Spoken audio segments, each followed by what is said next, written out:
call দিয়ে যে ওয়ারেন্টের line বলবেন এটার জন্য কিছু পারমিশন আছে আপনি পুরো বাউন্সের জন্য ওয়ারেন্টের লাইন আপনাকে কথা বলতে কানেকশন দিবেন ওয়ারেন্টের লাইনে পারমিশন লাগবে ওর যদি লাস্টে পারমিশন লাগবে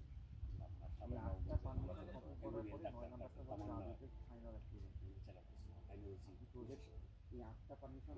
এই মাসে ডেভেলপ করবে যখন বানাই দিবেন রাজুকে লোকজন আসবে দেখতে যে আপনি করছেন কিনা টাকা ওনারা কেমনি রাজুখানে অরিজিনাল শুরু করে দিবেন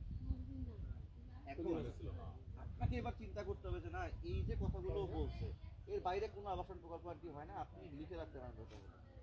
আবাসন প্রকল্প এগুলোর বাইরে যায় কখনো হবে না এগুলো থেকে কমেও কখনো হবে না এগুলো লাগবেই সরকার থেকে নোটিশ জারি করে দেওয়া হবে এই কমপ্লিট কাজগুলো করার এবিলিটি কয়টা কোম্পানির আছে এবার আপনার ওই চিন্তাটা করতে হবে এত বড় স্বপ্ন যে আমরা দেখতেছি যে না খালি মাঠ ধানি জমি পানি রয়েছে কি দিয়ে কি বলতেছে এখানে এত কিছু হবে ম্যাম এটা যে হবে এটা আপনাকেও বিলিভ করতে এবং আপনি কাকে বিলিভ করতেছেন কোন কোম্পানিকে বিলিভ করতেছেন অ্যাসেট গ্রুপের কথা আমি যদি অ্যাসেট গ্রুপ হইতো আমি এক কথা আমি তোমার হচ্ছে ভাই অ্যাসেটের ল্যান্ড প্রজেক্ট জুম করে নিতে পারি আমি জানি পরে যে বলছেন যে অ্যাসেট ওই সময়